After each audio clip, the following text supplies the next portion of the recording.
Hello दोस्तों, नमस्कार। मैं हूं एस के राय सर। आप देख रहे हैं मैथ्स मजा विद शिवजी यादव। साथियों, आज हम लोग जो है मॉडल पेपर 3 का जो है डिस्कस करेंगे। मॉडल पेपर सेट 3 है ये, और 3 में जो है हम लोग डिस्कस करेंगे। बिहार बोर्ड का मॉडल सेटर है, मॉडल पेपर जो है आपका है। और इसमें 100 क्वेश्चन होंगे, और 100 क्वेश्चन में हम लोग को 50 क्वेश्चन करना होता है। आप सब जानते ही होंगे। तो चलिए, आज ज़्यादा नहीं, सिर्फ 25 क्वेश्चन हम लोग देखेंगे इस पार्ट में। 25 क्वेश्चन हम लोग इस पार्ट में देख लेंगे, 1 से लेकर के 25 तक। तीसरा मॉडल सेट है। 200 ऑब्जेक्टिव क्वेश्चन मैं आपको पहले ही करा चुका हूँ। आप जो है प्ले लिस्ट में जा कर के पूरे वीडियो जो है आप देख लीजिएगा। पूरे 200 क्वेश्चन मैं आपको करा चुका हूँ। तो चलिए, पहला क्वेश्चन पर हम लोग चलते हैं। मूल बिंदु के नियामक होते हैं। आप सभी बच्चे जानते हैं कि मूल बिंदु के जो नियामक होते हैं वो 0 0 होते हैं। चूंकि यहाँ पर ब्रैकेट इसको देना छोड़ दिया है, तो ये 0 0 होगा। दोनों 0 होना चाहिए मूल बिंदु के नियामक। ए बी सी का माध्य है, तो किसी भी संख्या का माध्य आप निकालते हैं तो तीनों संख्या को जोड़ देते हैं और 3 से भाग देते हैं। तो इसलिए डी जो है आपका राइट आंसर हो जाएगा। साथियों, मैंने वीडियो शुरू कर दिया है। आप सभी दोस्तों जो है इस वीडियो को एक एक लाइक कर दीजिए, और चैनल पर अगर आप नए हैं तो इसको सब्सक्राइब कर लीजिए, और अपने दोस्तों में जो है शेयर कर दीजिए। आपका जितना भी व्हाट्सएप ग्रुप है, आपका फेसबुक ग्रुप है, सब पर दोस्तों शेयर कर दीजिए। आप अपने सर के लिए, सर का मोटिवेशन उसी से मिलता है जितना आप शेयर करते हो। सर को यहाँ चैनल पर दिखाई देता है कि आप कितना शेयर कर रहे हो दोस्तों। तो आप अपने व्हाट्सएप ग्रुप में, आप जितने भी आपके लोग व्हाट्सएप होंगे सबको जो है वीडियो जो है एक बार सेंड कर दीजिए, और चैनल सेंड कर दीजिए, और सबको बोल दीजिए कि इस चैनल को थोड़ा लाइक करें, है ना, ताकि ये अधिक से अधिक बिहार के हर घर तक ये चैनल जो है पहुंचना चाहिए, और हर बच्चे को इसका लाभ जो है मिलना चाहिए दोस्तों। क्योंकि मैं आपसे तो कोई फी चार्ज नहीं कर रहा हूँ, है ना।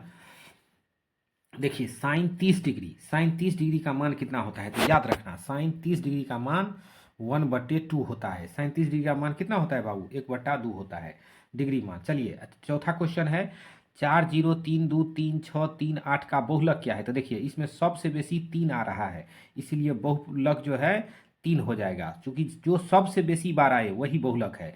एक्स अक्ष और वाई अक्ष का मान हो, नियामक का मान है। एक्स अक्ष पर वाई नियामक का मान है। ये कह रहा है कि ये जो एक्स एक्सिस है, ये एक्स एक्सिस जो होता है, इस पर वाई का मान कितना होता है। आप सब जानते हैं वाई का मान 0 होता है। तो ये ऑप्शन राइट हो जाएगा। अधिकतम बारंबारता वाला वर्ग अंतराल कहलाता है। जिस वर्ग अंतराल का बारंबारता सबसे अधिक होगा उसी का नाम बहुलक वर्ग है। तो आप स्क्रीनशॉट ले लें दोस्त, है ना। हमने 6 तक का क्वेश्चन कर दिया है। अब हम लोग नेक्स्ट 7वां क्वेश्चन डिस्कस करेंगे। ये देखिए, आपके स्क्रीन पर जो है क्वेश्चन नंबर 7 आ चुका है ना। आपके स्क्रीन पर क्वेश्चन नंबर 7 जो है वो आ चुका है। देखिए, कह रहा है संचयी बारंबारता वक्र कहलाती है। तो दोस्तों, संचयी बारंबारता वक्र जो है वो त्वरण कहलाता है। संचयी बारंबारता वक्र को क्या कहते हैं, त्वरण कहते हैं। वर्ग अंतराल 8 से 12 का वर्ग चिन्ह है। वर्ग अंतराल 8 से 12 का वर्ग चिन्ह है, तो इसका वर्ग चिन्ह कितना होगा, तो lower limit plus upper limit. देखिए, 8 + 12 भागा 2, तो 20/2 बराबर 10। तो सी जो है राइट आंसर हो जाएगा। अगर जोड़ लीजिए ना, 20 होगा, 20 में 2 से भाग दे 10 होगा, है ना। तो आपका राइट आंसर जो है सी हो जाएगा। चलिए, -3 - 2 किस पाद में होगा, तो आप जानते हैं दोनों माइनस है, तो तृतीय पाद में होगा। तो इस तरह से आपने 9वां क्वेश्चन देख लिया है ना। ये तृतीय पाद में होगा। चलिए, हम नेक्स्ट क्वेश्चन देखते हैं। क्वेश्चन नंबर 10, tan 64 डिग्री बटे कॉट। देखो, सबसे पहले कि यहाँ ऊपर tan हो, नीचे कॉट हो, और दोनों डिग्री को जोड़ देने से 90 डिग्री हो। दोनों डिग्री को जोड़ देने से 90 डिग्री हो, तो डायरेक्ट आंसर 1 मारना, है ना। यहाँ बट्टा में रहे तो 1 मारना, माइनस में रहे तो 0 मारना, है ना। अर्धगोले का पृष्ठ पूर्ण पृष्ठ क्षेत्रफल होता है। अर्धगोला, अर्धगोला है, उसका पूर्ण पृष्ठीय क्षेत्रफल आपको देखना है। तो देखिए, अर्धगोला जो होता है उसका पूर्ण पृष्ठ क्षेत्रफल जो है कितना होता है, तो अर्धगोला का पूर्ण पृष्ठ क्षेत्रफल जो है 3πr² होता है। एल्गोरिदम विभाजन विधि एक तकनीक है। एल्गोरिदम विभाजन विधि से हम निकालते हैं मौसौ। एल्गोरिदम विभाजन विधि से क्या निकालते हो बाबू, मौसौ निकालते हो। इसका 3πr² हो गया। चक्रीय चतुर्भुज के समूह कोणों का योगफल होता है। तो देखिए, चक्रीय चतुर्भुज जो होगा चक्र पर होगा। यहाँ चतुर्भुज ऐसे चक्र पर होता है, तो चक्रीय चतुर्भुज में जो है कोण जो है वो 180 डिग्री होता है। आमने सामने का कोण का जोड़ कितना होता है बाबू? 180 डिग्री होता है। किसी दिए हुए बिंदु से वृत्त पर स्पर्श रेखाएं खींची जा सकती है। कि जैसे देखो ये वृत्त है, यहाँ पर बिंदु दे दिया, तो एगो ऐसे आएगा, एगो ऐसे आएगा, तो दो गो आएगा, तो इसमें दो, बी जो है राइट आंसर हो जाएगा। किसी प्रायिकता का अधिकतम मान होता है, आप सबको पता है कि प्रायिकता का मान 0 से शुरू होता है, 1 पर खत्म होता है, इसी के बीच में होता है। तो सबसे अधिक हो गया 1 और सबसे कम हो गया 0, तो यानी 1 जो है राइट आंसर। तो चलिए 15 क्वेश्चन हम लोग कर लिए हैं।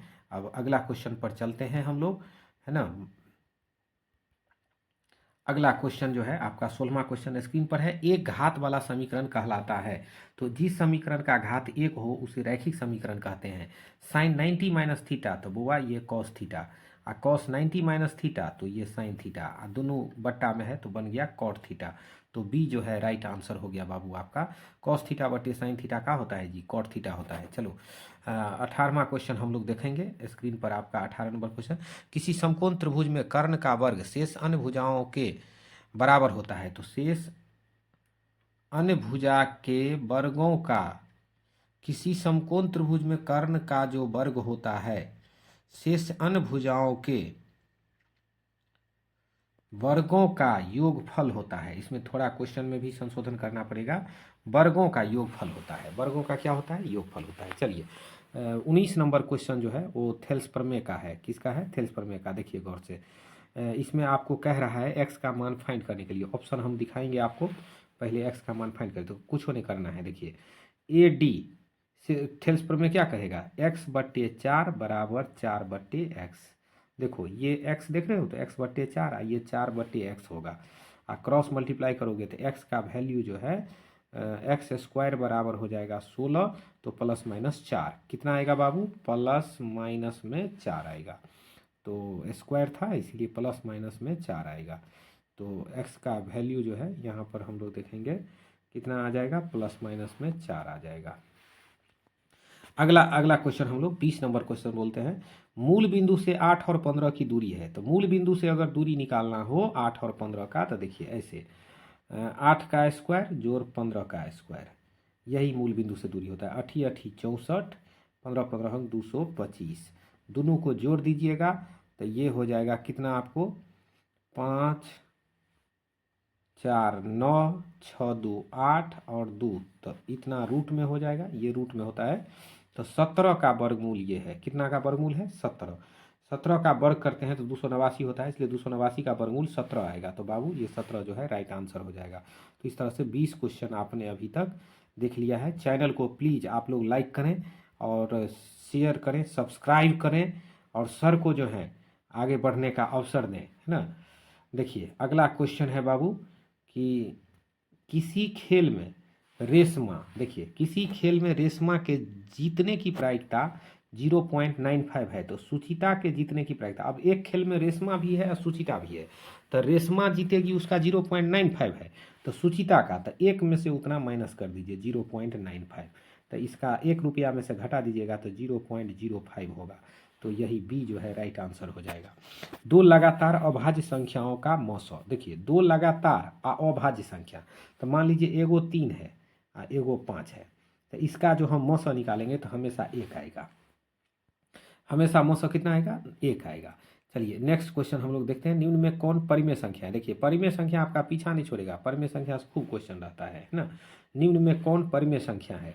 तो 23 नंबर क्वेश्चन में आप लोग देख रहे होंगे स्क्रीन पर जो है आपका 23 नंबर क्वेश्चन जो है वो स्क्रीन पर है ना। आप लोग बढ़िया से देख ही रहे होंगे, यहाँ देख लीजिए, है ना। 23 नंबर क्वेश्चन, निम्न में कौन परिमेय है? तो परिमेय संख्या जो है, देखिए ये हो गया अपरिमेय, पाई हो गया परिमेय संख्या, पाई हो गया, तो पाई एक अपरिमेय संख्या है। अब जैसे यहाँ √117 है, इसका कोई वर्गमूल नहीं लगता, ये तीनों जो है अपरिमेय संख्या है, इसका मतलब परिमेय ये होगा, है ना, ये परिमेय हो जाएगा।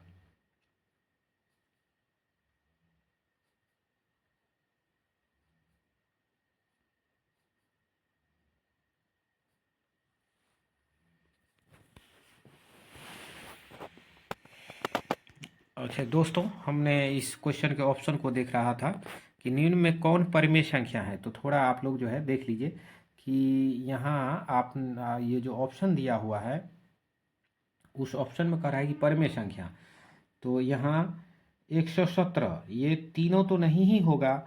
बाद बाकी यहाँ देखो ये जो ऑप्शन है वो थोड़ा गलत कर दिया है, 49 का 7 होगा।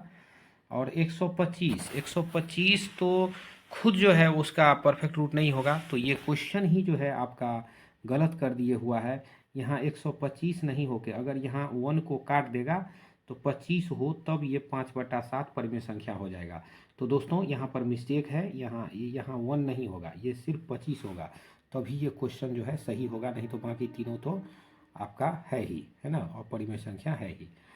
तो चलिए हम क्वेश्चन नंबर 24 पर कह रहा है कि युग्म समीकरण इतना और इतना में अगर ऐसा है a1/a2 बराबर नहीं है b1 बटा, तो समीकरण के हलों की संख्या, तो इसके केवल एक हल होंगे। आप जानते हैं ना अद्वितीय हल का ये कंडीशन है।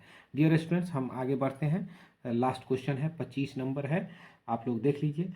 किसी वृत्त के केंद्र से होकर जाने वाली जीवा कहलाती है। तो किसी भी वृत्त, ये देखिए ये वृत्त है, इसके केंद्र से होकर जो जीवा जाएगा उसी जीवा को व्यास कहते हैं। तो साथियों इसी के साथ 25 नंबर क्वेश्चन आज का ये खत्म हुआ, और आप सभी दोस्तों से हम लेते हैं आप विदा। तो इसके राइट सर आपसे विदा ले रहे हैं। Thank you.